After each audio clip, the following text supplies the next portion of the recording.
पंसारी का कुआं। पंसारी का कुआं एक सामाजिक मुद्दे के गिर्द घुमती कहानी है। कहानी में बूढ़ी गोमती काकी एक कुआं खुदवाने के लिए सारी जिंदगी पाई पाई जोड़ती है और चौधरी विनायक को वसीयत करके मर जाती है। चौधरी विनायक बूढ़ी गोमती काकी की वसीयत को पूरा करता है या नहीं, यही इस कहानी में बताया गया है। रियासत का दीवान आप तभी तक इंसान है जब तक आपका ज़मीर जिंदा है। महतो साहब जब तक इस अमल पर जमे रहे तब तक तो सब ठीक था, मगर जब एक रोज अपने ज़मीर को मारकर वह रियासत के हुए हैं तब से सब गड़बड़ हो गया है। राजा उससे जुर्म करने पर उकसाता है और बेटा गरीबों की हिमायत में खड़ा है। इस रस्सा कशी में एक रोज ऐसा भी आया कि वह तन्हा खड़े रह गए।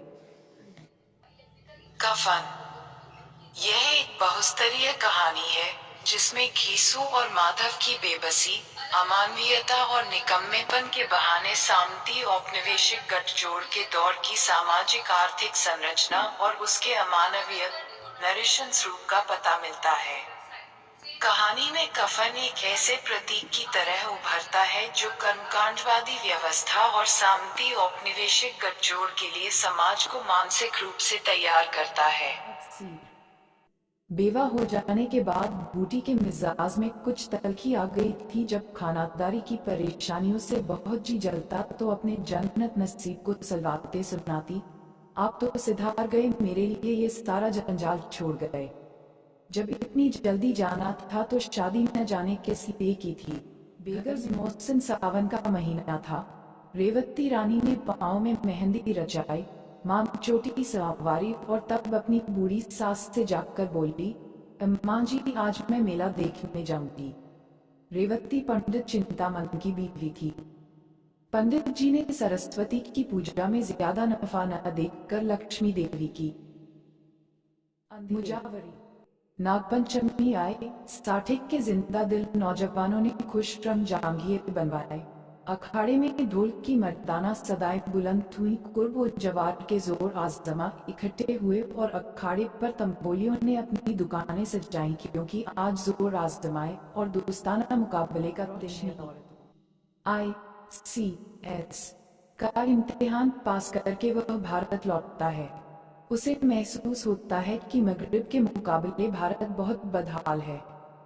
एक रोज सफर के दौरान वह भयानक तूफान में फंस जाता है। उसे एक गरीब औरत मिलती है, पति की मौत के बाद अकेले ही अपने बच्चों को पाल रही है, बिना किसी की मदद के। वह उस औरत की खुददारी को देखता है और उसके सभी विचार बदल वाली। खेतों की मेड़ पर जब वह मूलिया घास वाली से टकराया तो उसकी खूबसूरती देखकर उसके तो होश ही उड़ गए।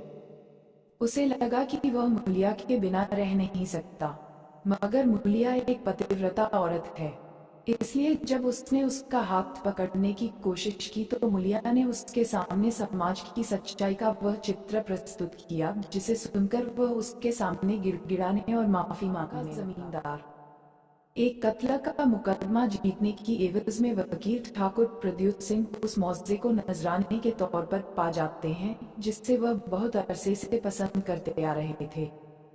मौजा मिलने पर वह रियाया के साथ इतनी सख्ती करते हैं कि गांव कई बार उजड़ता है और बसता है।